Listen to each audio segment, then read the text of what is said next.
El pueblo asentado en tinieblas vio gran luz, y a los asentados en región de sombra de muerte, luz les resplandeció.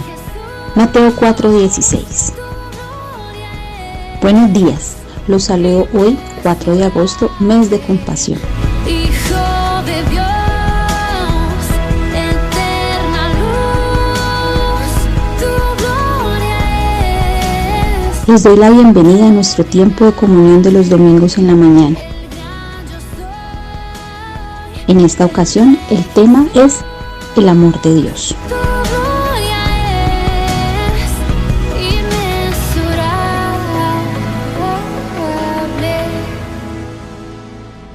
Buenos días, los que no he saludado.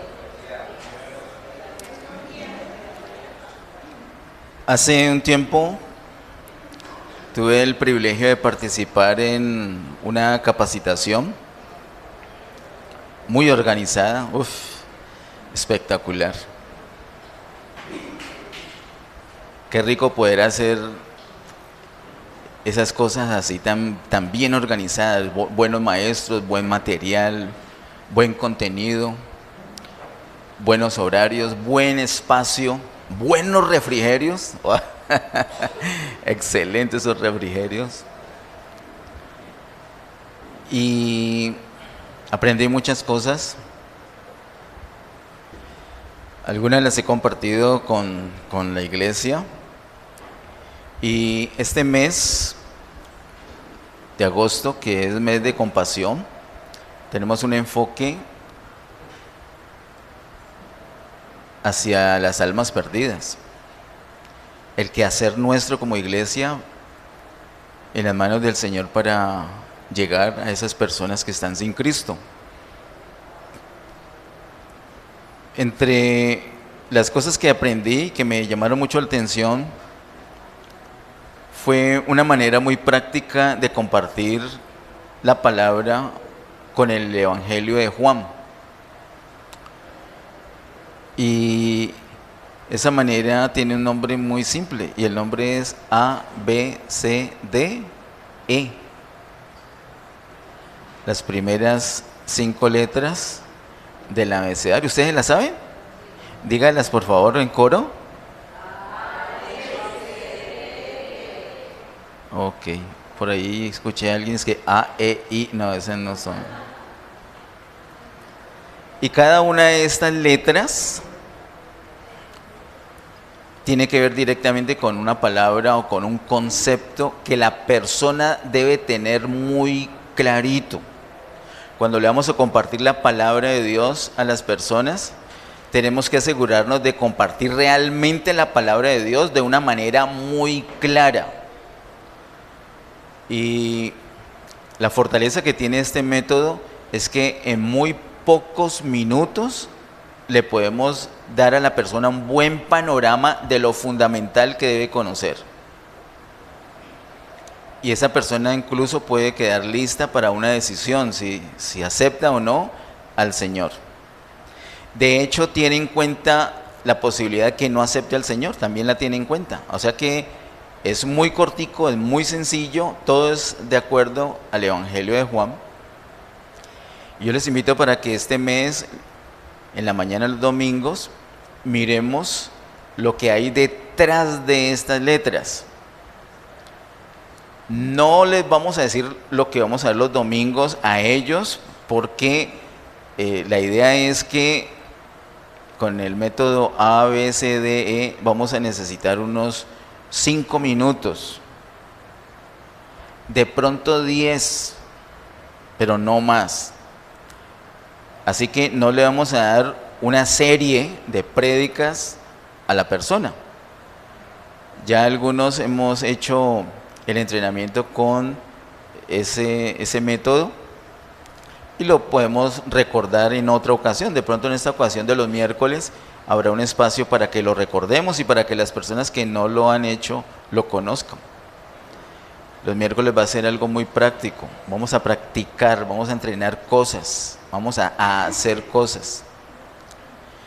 Y los domingos vamos a tener la fundamentación. Cuando tú vas a la calle y vas a hablarle a alguna persona, a compartirle la palabra con ese método ABCDE, vas a hablar con propiedad, vas a saber de qué estás hablando. No vas a ir a repetir como un lorito y que la persona te haga una pregunta y quede acorchado, así como cuando un testigo contra Jehová te está hablando y usted le dice otra cosa y ellos es como un tren cuando se sale del carril, se pierden, ya no saben qué hacer.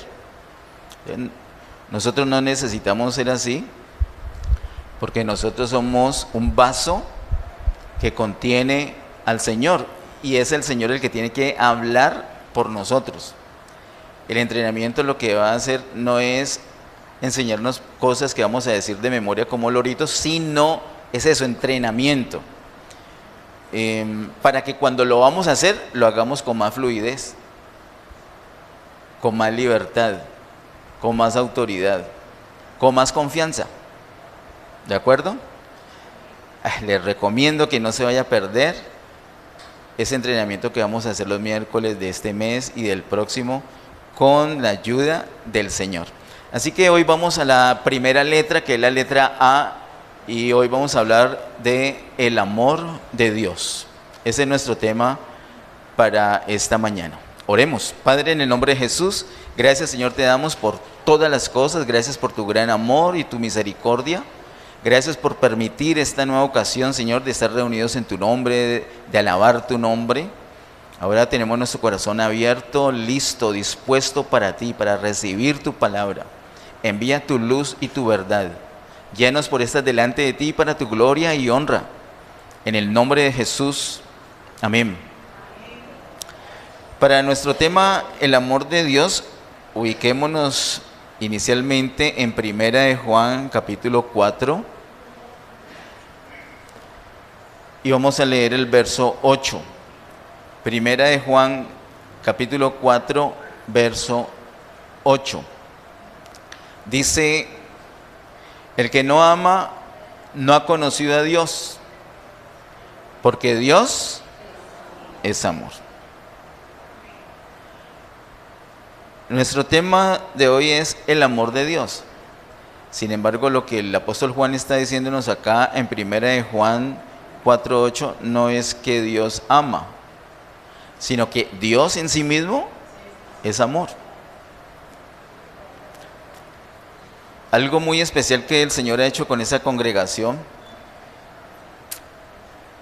de pronto suena jactancioso para algunas personas que no han participado en este proceso, porque es de lucha, es de dependencia de Dios, no es de otra manera, es solamente porque le ha placido al Señor. Se trata de cosas que el Señor nos ha mostrado en la palabra, nos ha revelado muchas cosas muy especiales que hemos dado a conocer. Yo le invito a las personas que están en el canal de YouTube, de pronto viendo esta prédica, no sé por qué entró acá, pero le invito a que revise las otras prédicas. Todas las prédicas que tenemos son cosas que el Señor nos ha dado, nos ha revelado, particularmente relacionadas con el reino, relacionadas con esperanza, relacionadas con la vida en resurrección del Señor. Les invito a que las consideren. Muchas cosas nos ha revelado el Señor. Y cada año, cada mes, cada día sigue revelando, no para de revelarnos cosas. Es algo muy especial. Pero quiero decirles que la más grande revelación que el Señor le pueda dar a un ser humano es que Dios es amor. Si nosotros tenemos esa revelación,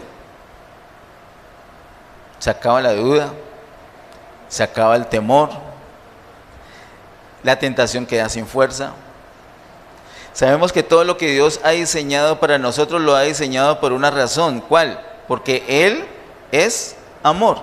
Y como se trata de un asunto de su naturaleza, de su misma persona, entonces eso implica que Él no hace absolutamente nada por algo distinto que sea amor.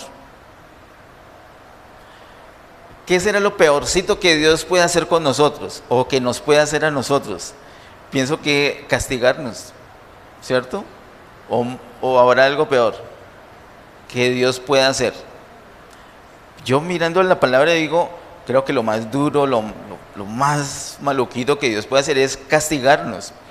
Y aún así, como dice en Hebreos capítulo 12, el Señor tiene una motivación para el castigo, para esa disciplina. ¿Y cuál es la motivación? El amor. Hasta cuando nos castiga, lo hace con amor. Incluso castigos drásticos. Yo no estoy diciendo que es que te dio una gripita porque el Señor te está disciplinando. No, pongámosle cosas extremas. Perder un miembro del cuerpo, de nuestro cuerpo, o perder un ser querido, o perder el empleo. O sea, cosas tremendas que alguien que no conoce al Señor pensaría, el Señor se está vengando, el Señor se llenó de odio contra esa persona y por eso la está torturando. Pero no, debemos tener la revelación que Dios es amor. Hay muchas especulaciones en la palabra acerca de Dios, como es Él, pero Él mismo en los evangelios, Él mismo en el Nuevo Testamento se revela diciéndonos que Dios es amor. Hermanos, ahí podríamos terminar hoy. Debemos confiar completamente en el Señor. No tengamos miedo. A veces vemos la palabra y, uy, no, yo no sé si meterme con eso. ¿Cuál es la duda? Métase con eso. ¿Por qué? ¿Cuál es el sustento? Dios es amor. Uy, ¿será que sí me va a ir bien? Te va a ir bien, no hay duda. ¿Por qué? Dios es amor. O sea, tenemos que alinearnos en la voluntad de Dios y vamos solamente con toda seguridad y con toda plenitud a disfrutar esa jornada, porque Dios es amor. De hecho, cuando estés con alguna tribulación, algún ataque del enemigo, entonces algo que tú puedes hablar para ti mismo y hablarle a Satanás y sus demonios es: Dios es amor. Eso nos habla de la naturaleza de Dios. Él es amor. Vamos por favor a Juan capítulo 3, verso 16, el mismo apóstol, pero ahora en el Evangelio de Juan, capítulo 3, el verso 16, dice, Juan 3, 16, porque de tal manera amó Dios al mundo que ha dado a su Hijo unigénito para que todo aquel que en Él cree no se pierda, mas tenga vida eterna. La primera cita nos habla de la esencia, pero esta cita ya no nos habla de la esencia de Dios, sino que nos habla de una acción de Dios. ¿Cuál es la acción de Dios? Que Dios ama. No solamente Dios es amor, sino que hay una consecuencia de eso, y es que Él nos ama. Eso no se queda ahí pasivo, el amor ha metido en Él, en Dios, muy bonito, muy especial, y no tiene nada que ver con nosotros. No, sí tiene que ver con nosotros, tiene todo que ver con nosotros, porque Dios, además que es amor, Dios nos ama. De hecho, no solamente nos ama a nosotros, ama absolutamente a todo el mundo. Por estos días, con las cosas que vemos en las noticias, es muy fácil que se nos alborote el odio, pero fácil. Y yo personalmente tengo que luchar mucho con eso. Yo tengo un fastidio especial por la tiranía, pero un fastidio por el aborto, por el maltrato de los niños, por el asesinato de ancianos, por dejar morir a la gente enferma, por dejar morir a la gente de hambre. Yo tengo un fastidio por eso. Y ver tanta gente apoyando ese sistema, a mí me indigna y me da más fastidio aún. Y tengo que luchar. Entonces, ¿cómo luchamos con eso? Dios no tiene problema, porque Dios es amor, pero nosotros sí tenemos problema. Entonces nos toca orar por esas personas, nos toca bendecirlas. Yo nunca antes había orado tanto por un presidente de Colombia como en esta ocasión, en este periodo. Si yo me dejo llevar, yo odiaría a ese hombre porque me parece una persona muy mala, muy mala. Entonces me toca bendecirla, me toca bendecir y bendecir el gobierno. Y quiero que les vaya bien. Nosotros tenemos esa dificultad, Dios no. Dios es amor y como consecuencia de que es amor, ¿qué hace? Ama. ¿Y ama a quién? A todo el mundo. Ama a la persona que es tan correcta, pero también ama a la persona que es más perversa. Ama a todos. De tal manera, dice el verso 16, amó Dios al mundo. Esto nos habla de la acción de Dios. Entonces está la naturaleza de Dios, pero también hay una acción y es su amor hacia todo el mundo. En Juan capítulo 13, verso 1, dice Juan capítulo 13, verso 1, antes de la fiesta de la Pascua, sabiendo Jesús que su hora había llegado para que pasase de este mundo al Padre, como había amado a los suyos que estaban en el mundo, los amó hasta el fin. Como había amado a los suyos que estaban en el mundo, ¿qué dice? Los amó hasta el fin. Y allí a la altura de Juan 13:1 está incluyendo a uno que le iba a entregar, llamado Judas, y a uno que le iba a negar en 3 ocasiones, después de haber, por decirlo de alguna manera, chicaneado delante de los demás. Yo no voy a ser como estos, esos pueden salir corriendo, pero yo hasta la muerte. Él sabía todo eso, pero dice la última parte del verso 1 de Juan 13, como había amado a los suyos que estaban en el mundo, los amó hasta el fin. Eso nos habla de la acción de Dios. Dios ama y ama de una manera incondicional. Hemos visto la naturaleza y hemos visto la acción, pero aún con la acción, de pronto nosotros nos quedamos sin beneficio. Qué bueno que yo te amo, pero no te beneficio en nada. Solamente me queda decirlo. Solamente me queda no solamente en mi naturaleza, sino también en mi acción. Yo siento que te amo, pero no hago nada por ti. El amor de Dios no solamente tiene que ver con su naturaleza y con su acción, sino también con su expresión. Y esto es clarísimo y fundamental. En Romanos capítulo 5, verso 8, Romanos 5:8 dice: mas Dios muestra su amor para con nosotros en que, siendo aún pecadores, Cristo murió por nosotros. Si notas que se va más allá de solamente su naturaleza o su acción de sentir ese amor, sino que lo manifiesta, lo expresa, lo muestra. Dice: mas Dios muestra su amor para con nosotros en que, siendo aún pecadores, ¿qué sucedió? Cristo murió por nosotros. Así que la muestra, la manifestación, la expresión más clara de esa naturaleza y de esa acción de Dios que es amar, está en que nos dio a su Hijo Jesús para que muriera por nosotros, aun cuando nosotros éramos pecadores. Muy bien, con esta base quiero que vamos al siguiente bloque de citas con 2 Corintios capítulo 13. 2 Corintios capítulo 13, vamos a mirar el verso 14. 2 Corintios 13, 14 dice: la gracia del Señor Jesucristo, el amor de Dios y la comunión del Espíritu Santo sean con todos vosotros. Amén. Ese verso es un verso conocido, lo hemos estudiado, lo hemos meditado ya en varias ocasiones, pero es como anillo al dedo para nuestro tema, el amor de Dios. Aquí el apóstol Pablo nos habla del amor de Dios.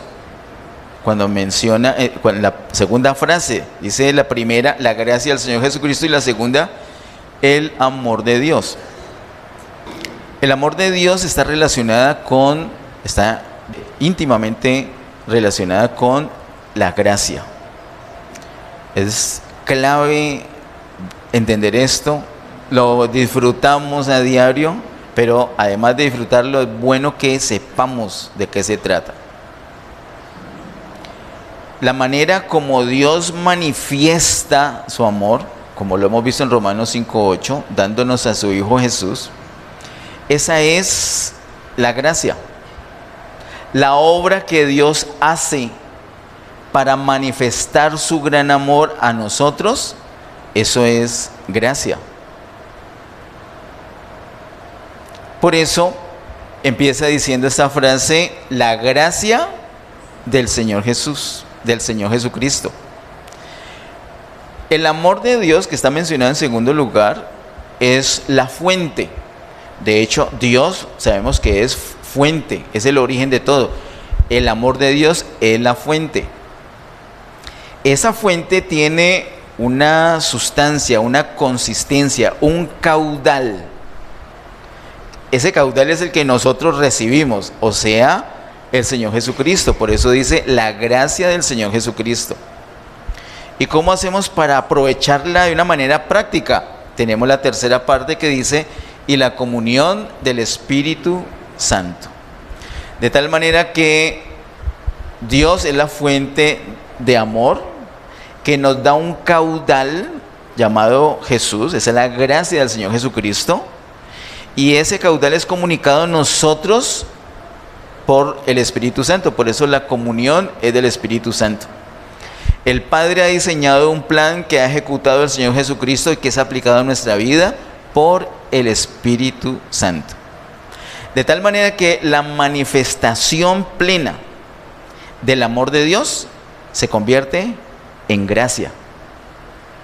Y la disfrutamos gracias al Espíritu Santo. El origen es el amor y el fin es la gracia. Todo empieza por el amor de Dios y termina beneficiándonos con la gracia. Por ejemplo, ¿tú puedes orar todos los domingos? ¿Sí o no? Antes no, ahora sí. ¿Eso qué es? Gracia. Ya llegó a su punto, ya llegó a tu vida. Ese es el fin, el propósito. Pero ¿cómo inició todo? Con el amor. El inicio es el amor y el fin es la gracia. Miremos por favor en Juan capítulo 1, verso 17. Juan capítulo 1, verso 17. Dice, pues la ley por medio de Moisés fue dada, pero la gracia y la verdad vinieron por medio de Jesucristo. Siempre vamos a notar gracia asociada con el Señor Jesús. En el Nuevo Testamento también podemos encontrar la expresión gracia de Dios, pero mayormente la gracia está relacionada con el Señor Jesús. También en el Nuevo Testamento podemos encontrar el amor de Jesús, pero mayormente el amor estará relacionado con el Padre, con Dios. El amor de Dios y la gracia del Señor Jesucristo. Y Juan 1:17 nos dice la razón, es que la gracia y la verdad vinieron por medio de Jesucristo. La gracia realmente es eterna, así como el amor es eterno, porque Dios es eterno. Pero vino a nosotros por medio del Señor Jesucristo. No es que la gracia apenas es ahora en el Nuevo Testamento, no, siempre ha existido. Pero vino a nosotros por medio del Señor Jesucristo. La podemos disfrutar hoy es gracias al Señor Jesucristo. Antes no. Antes, por eso es que en el Antiguo Testamento se habla mucho más de misericordia, es una palabra más propia del Antiguo Testamento, aunque en el Nuevo también se habla mucho de misericordia, pero mucho más en el Antiguo. Y en el Nuevo se habla más de gracia. ¿Por qué?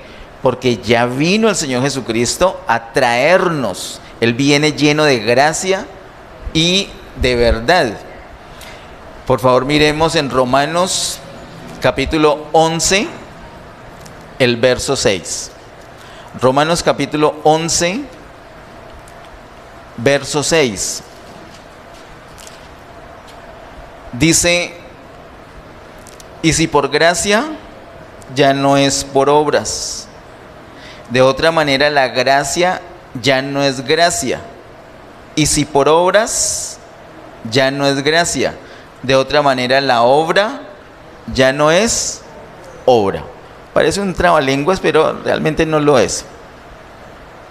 Lo que está diciendo el apóstol Pablo aquí en Romanos 11:6 es que la gracia y las obras son como el agua y el aceite. No se pueden mezclar, no se pueden hacer una sola cosa de las dos, no. O es obra o es gracia. Voy a ponerte un ejemplo, crudo ejemplo. Alerta solteros. Los casados solamente podemos apelar ya a la misericordia de Dios, pero los solteros todavía tienen poder de decisión.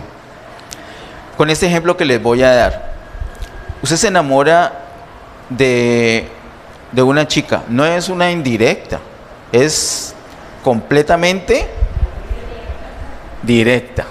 Te enamoras de una chica, pero tú eres creyente y quieres hacer la voluntad del Señor. Entonces, ora, Señor, muéstrame si es tu voluntad. Entonces, cuando estás orando, te imaginas el rostro de ella y con una sonrisa. Y tú dices, gracias, Señor. Confirmado.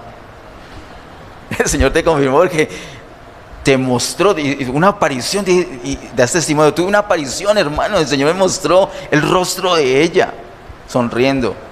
Claro, estás tan enamorado que cuando vas a comer, tienes el rostro de ella. Cuando vas a dormir, cuando despiertas, cuando oras también. Entonces piensas, el Señor me confirmó. Y te casas, y el día que te casas dice, eso es la gracia de Dios. Es una bendición. Yo puse esto delante del Señor, el Señor. Es más, antes de yo pensar en eso, ya yo me la imaginaba, yo la veía con esos ojitos. Al mes, en el mejor de los casos, empiezas a pensar, ¿será que el diablo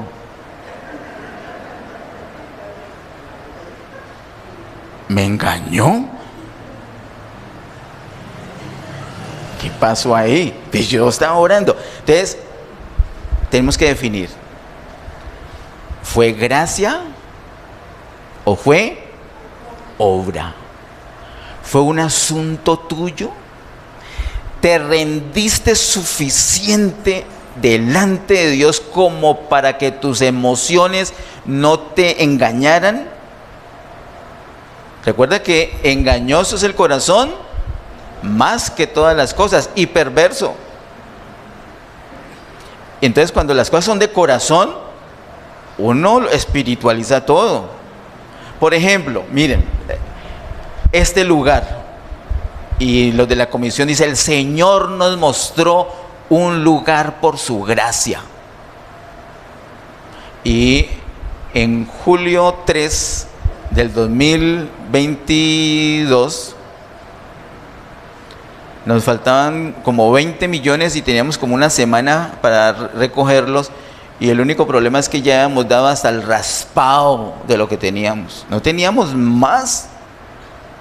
Entonces la comisión dijo, eso es por la gracia de Dios. Si es por la gracia de Dios, tiene que resultar el dinero, ¿sí o no? ¿Sí o no? Si nosotros estamos diciendo, Dios nos dio eso, ¿dónde está? Nos lo dio. ¿Te imaginas que pase esa semana y no aparezcan los 20 millones de pesos? Entonces tenemos que decir, ¿eso fue gracia o fue obra? Los de la comisión dijeron, ahí esa esquina tan buena, tan cerquita, la primera, la quinta, esa es. Y empezaron a meterle la fuerza, la obra, la decisión humana en vez de gracia. Ojo con eso. O es gracia o es obra. Y si obra, entonces no es gracia. Y si gracia, entonces no es obra. Por eso cuando nosotros vamos a compartirle a las personas acerca de la salvación, tenemos que decirles qué tiene que hacer una persona para poder ser salva. Básicamente no tiene que hacer nada, solamente tiene que creer. Entonces la persona tiene que creer. Y además de creer, ¿qué más tiene que hacer? ¿No se tiene que congregar para ser salva? ¿No tiene que ofrendar para ser salva? ¿No tiene que portarse bien para ser salva? ¿No tiene que dejar las malas palabras para ser salva? ¿No tiene que dejar la droga para ser salva? No, pues todos los que nos están oyendo, todos los drogaditos van a querer venirse para acá a esta iglesia.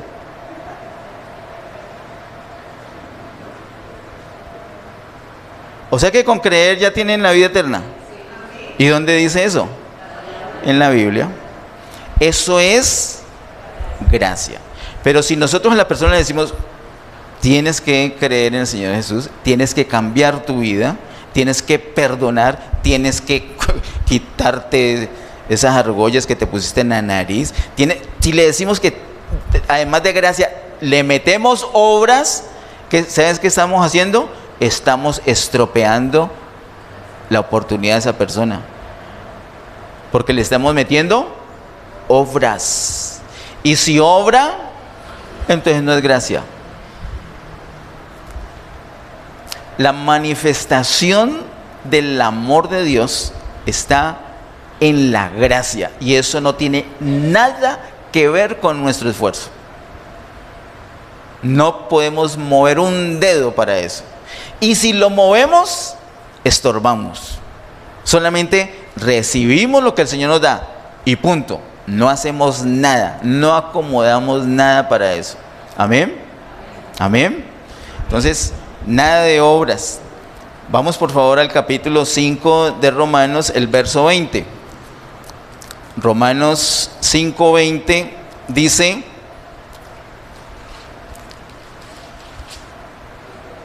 pero la ley se introdujo para que el pecado abundase, mas cuando el pecado abundó, sobreabundó la gracia.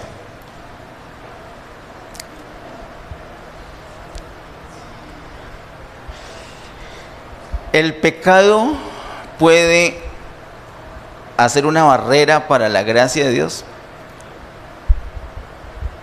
El pecado puede estorbar la gracia de Dios.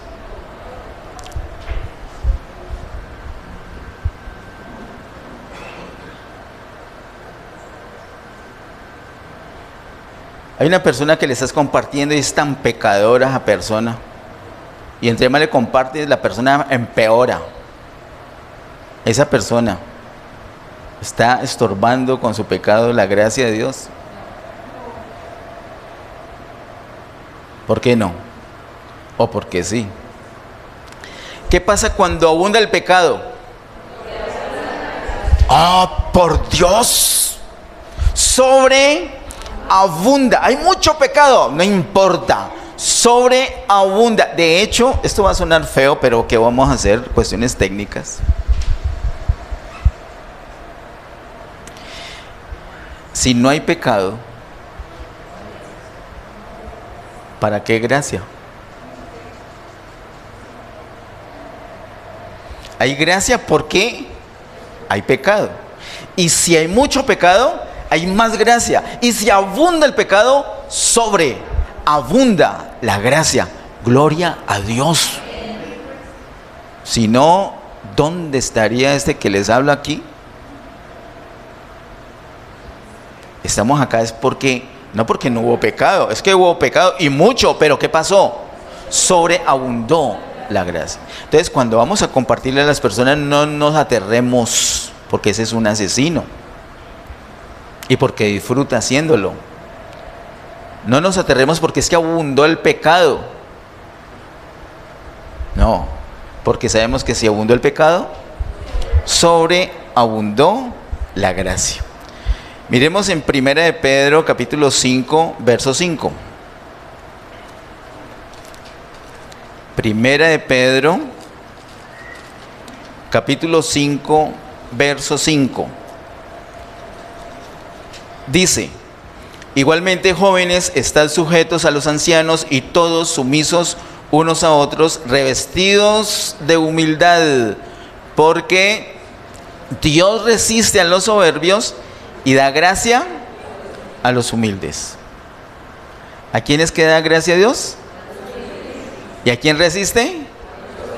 Entonces mira que el pecado no estorba, pero lo que sí estorba la gracia de Dios es ¿qué? La soberbia.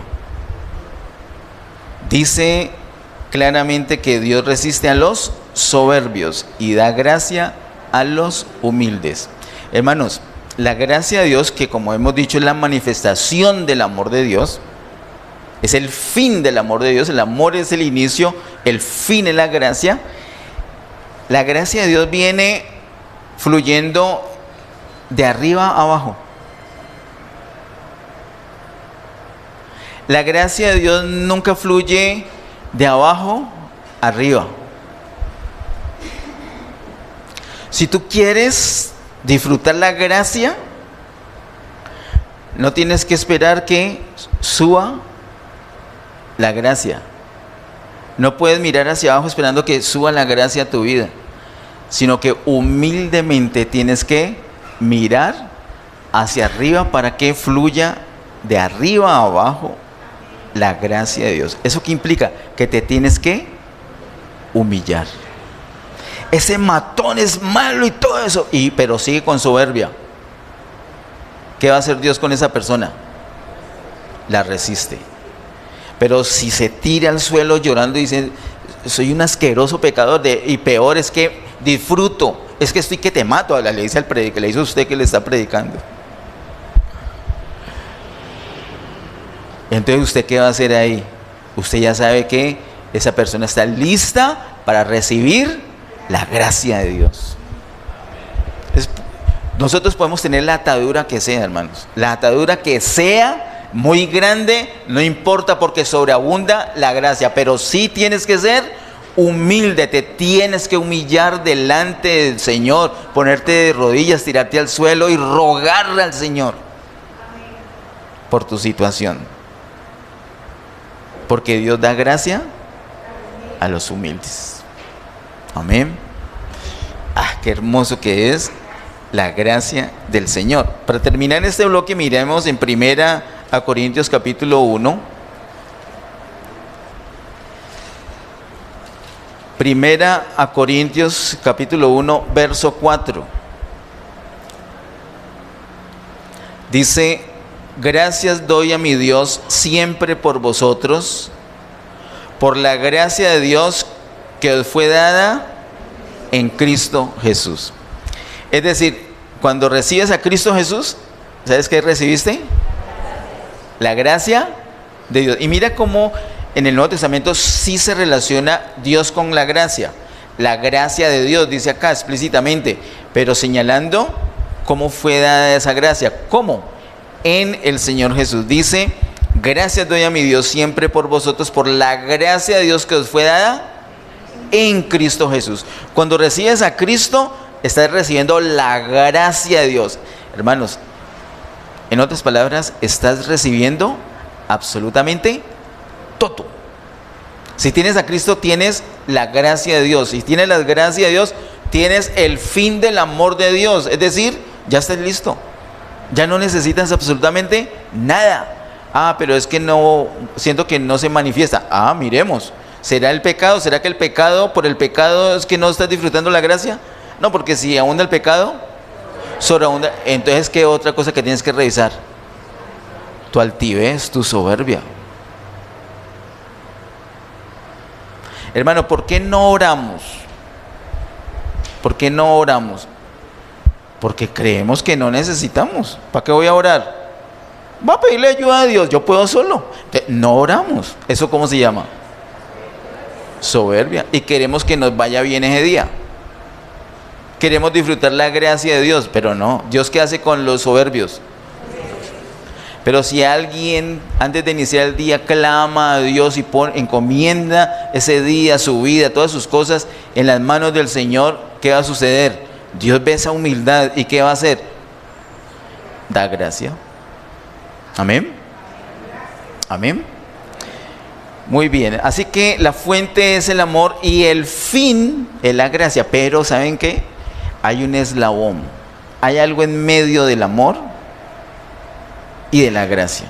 Y de esto vamos a hablar en nuestro bloque final. Vamos por favor a Marcos capítulo 10. Marcos capítulo 10. Verso 46 al verso 52. Dice Marcos capítulo 10 versos 46 al 52. Entonces vinieron a Jericó y al salir de Jericó, él, ¿quién será ese él? El Señor Jesús. Él y sus discípulos y una gran multitud. Bartimeo el ciego, hijo de Timeo, estaba sentado junto al camino mendigando. Y oyendo que era Jesús Nazareno, comenzó a dar voces y a decir: Jesús, hijo de David, ten misericordia de mí. Y muchos, ¿qué hacían? Le reprendían para que callase, pero él clamaba mucho más: Hijo de David, ten misericordia de mí. Entonces Jesús, deteniéndose, mandó llamarle, y llamaron al ciego diciéndole: ten confianza, levántate, te llama. Él entonces, arrojando su capa, se levantó y vino a Jesús. Respondiendo Jesús le dijo: ¿qué quieres que te haga? Y el ciego le dijo: Maestro, que recobre la vista. Y Jesús le dijo: vete, tu fe te ha salvado. Y enseguida recobró la vista y seguía a Jesús en el camino. Antes de encontrarse allí con ese hombre, o antes de pasar por allí, ¿Dios le amaba? ¿Sí o no? Sí, claro que sí. Dios le amaba. Ahora, ¿cómo se llamaba el ciego? Bartimeo. Cuando escuchó, porque no podía ver, pero escuchó, ese Jesús Nazareno, entonces empieza a gritar, ¿cierto? Jesús, hijo de David, empieza a gritar. ¿Y qué le dice? Mira que no le dijo: ámame. ¿O sí le dijo: ámame? No. Jesús, ámame, porque si me ama, pues me va a sanar. O le dijo: Jesús, necesito tu gracia. ¿Le dijo? No. ¿Qué le dijo? Lo que imploró fue misericordia. El amor de Dios, como lo vimos hace varios años, tiene dos pasos concretos. El primer paso es cuando está de lejos todavía la persona, se llama misericordia. El segundo paso, cuando ya está más cerca la persona, es gracia. Y tanto la misericordia como la gracia salen de la misma fuente. ¿De dónde? Del amor de Dios. Este hombre no le dijo: necesito tu gracia. No se atrevía a tanto, pero sí se atrevió a pedirle misericordia. ¿Por qué? Porque estaba en su situación. La misericordia es en el momento de miseria, literalmente, en el momento de debilidad, el momento de pecado, ese momento actual. La misericordia tiene que ver con el momento actual. Estoy enfermo, estoy en pecado, mi corazón está endurecido, estoy haciendo maldad. Ahí apelo a la misericordia. La misericordia tiene que ver con el estado actual. La gracia no tiene que ver con el estado actual, porque mire que si entre más pecado, sobreabunda la gracia. El pecado no tiene que ver con eso, porque, la gracia no tiene que ver con el estado actual, la gracia tiene que ver con el estado futuro. En ese sentido, la misericordia tiene que ver con las cosas negativas, la gracia tiene que ver con las cosas positivas. Entonces, el amor, para que se manifieste en nosotros de una manera de gracia, en cosas positivas, necesita un eslabón porque al principio estamos muy mal. Y ese eslabón se llama misericordia. Cuando estamos lejos del Señor, cuando ese hombre estaba en su miseria y pasaba Jesús, le dijo: ten misericordia de mí. Cuando ya lo llevan al hombre y el Señor lo atiende, le dice: ¿qué necesitas? Y él le dice que recobre la vista. Y el Señor lo sana. Ahí ya no es misericordia, ahí ya es gracia. Ahí ya no era el estado presente que estaba pidiendo misericordia, sino con el futuro. Ya no son las cosas negativas, está ciego, ahora son las positivas. Ya el Señor lo sanó. Esa es la gracia. Antes de llegar a la gracia necesitamos ese puente, ese eslabón que se llama misericordia. Cuando estamos lejos, pedimos misericordia. Tenemos una historia muy linda del padre de 2 hijos, ¿recuerdan? Que está en Lucas. Y el hijo menor es conocido como el hijo pródigo. Cuando él regresa a la casa, dice la palabra que el padre lo vio cuando venía, ¿qué? Lejos. Y dice que cuando lo vio de lejos fue movido a misericordia. Entonces, la misericordia es la expresión de ese amor, pero de lejos. Y cuando él ya llega, ¿qué hace? Lo abraza, lo besa, le da unos regalos. Eso ya es gracia. Misericordia de lejos, la actualidad viene hecho un desastre. La gracia, lo futuro, recibido, aceptado como hijo, no como peón, y con todos los regalos como un hijo. Esa es la gracia. Pero antes de la gracia se necesitó la misericordia. Miremos por favor en Efesios capítulo 2, versos 4 y 5. Efesios 2, versos 4 y 5 dicen: pero Dios, que es rico en misericordia, por su gran amor con que nos amó, aun estando nosotros muertos en pecados, nos dio vida juntamente con Cristo. Por gracia sois salvos. Esos 2 versos muestran perfectamente cómo es el asunto.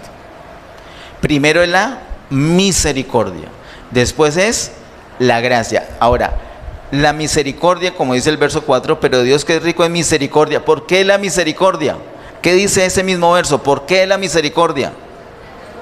Por su gran amor con que nos amó. Por su gran amor con que nos amó es que tenemos misericordia. En la situación actual, muertos en nuestros pecados y delitos, el Señor se mueve a misericordia para finalmente darnos gracia. Nos ha salvado juntamente con Cristo. Dice el verso 5, nos dio vida juntamente con Cristo. Por gracia sois salvos. Miremos otro ejemplo. Primera a Timoteo capítulo 1, verso 13.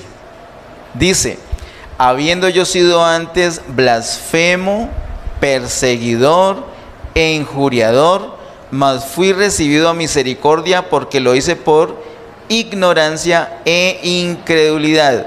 Esa era la situación del apóstol Pablo antes.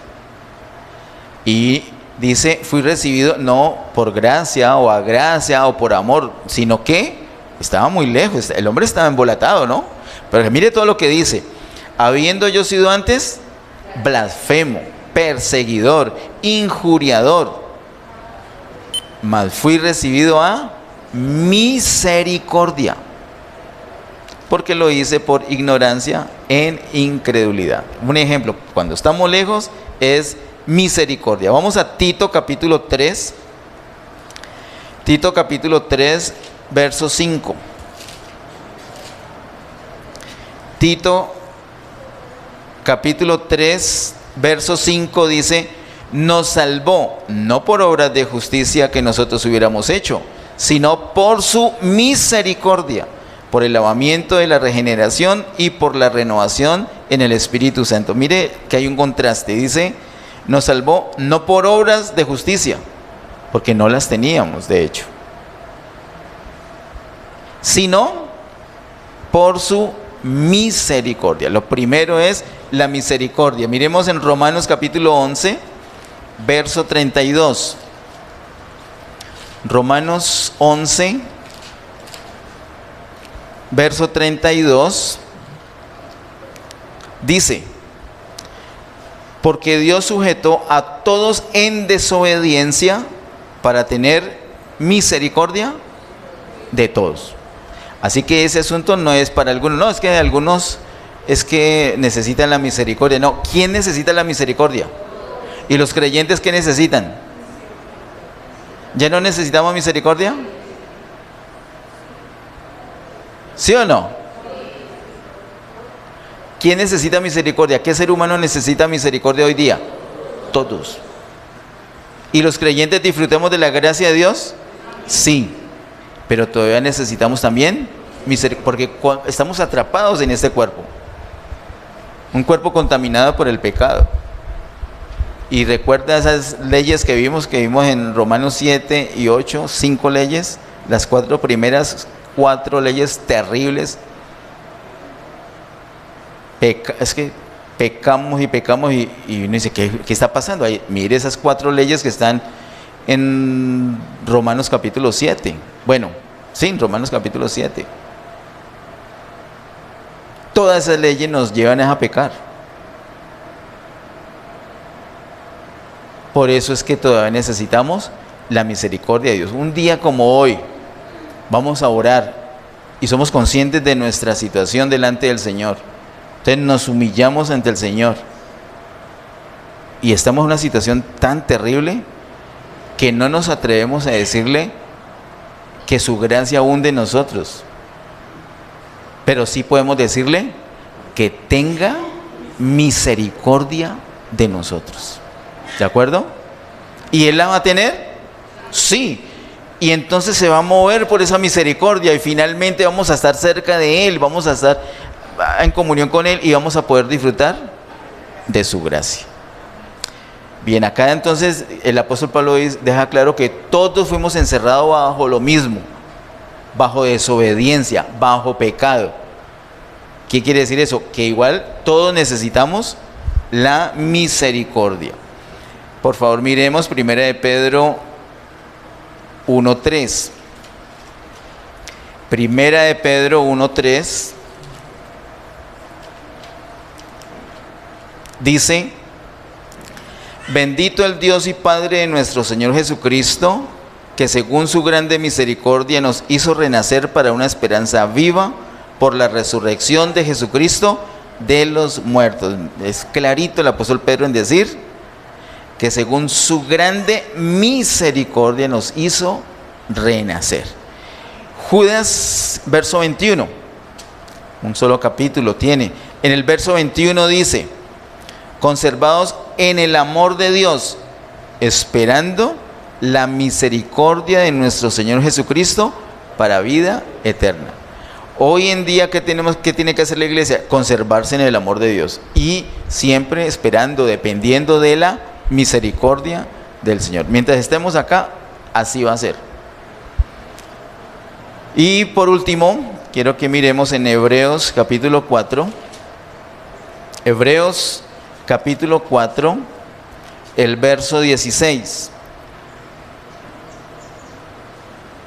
Hebreos 4:16 dice: acerquémonos pues confiadamente al trono de la gracia para alcanzar misericordia y hallar gracia para el oportuno socorro.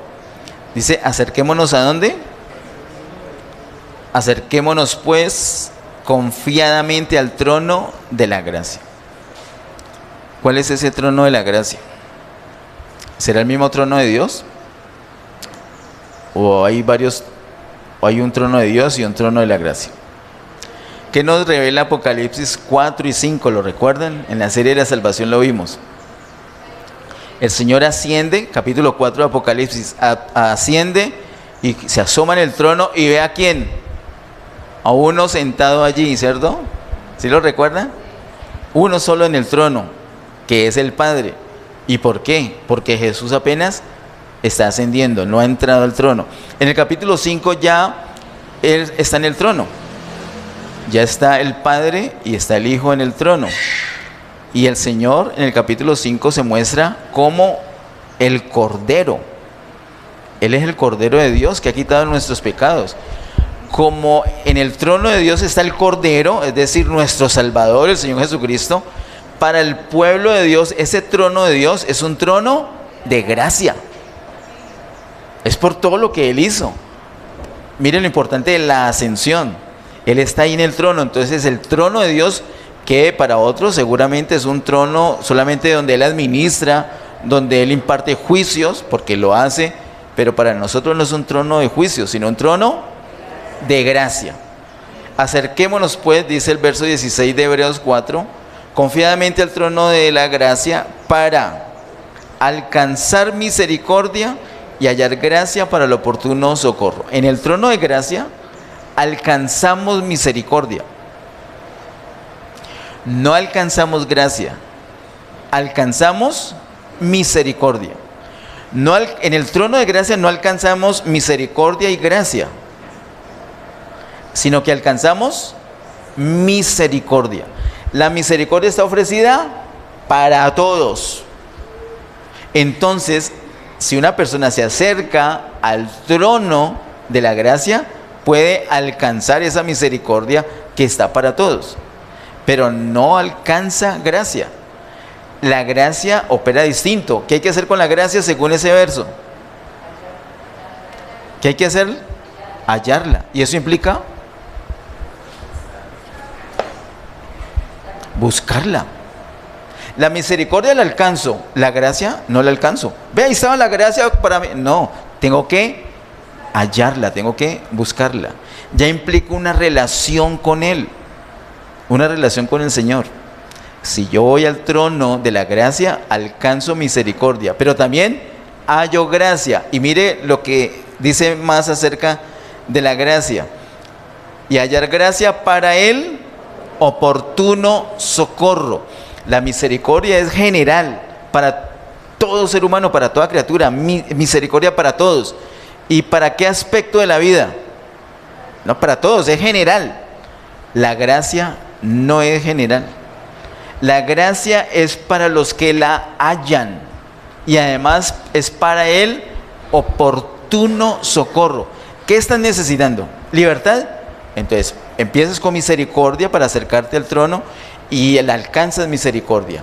Y luego puedes hallar gracia para que tengas justamente libertad, o para que tengas la provisión, o para que tengas visión, o para que tengas salud, o para lo oportuno, lo que tú estés necesitando. Hermano, entonces concluyo recapitulando.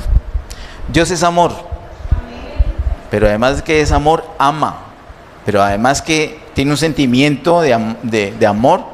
Él lo ha expresado en su Hijo Jesús, de tal manera que el amor es la fuente, pero el fin es la gracia. Y entre el amor y la gracia tenemos la misericordia.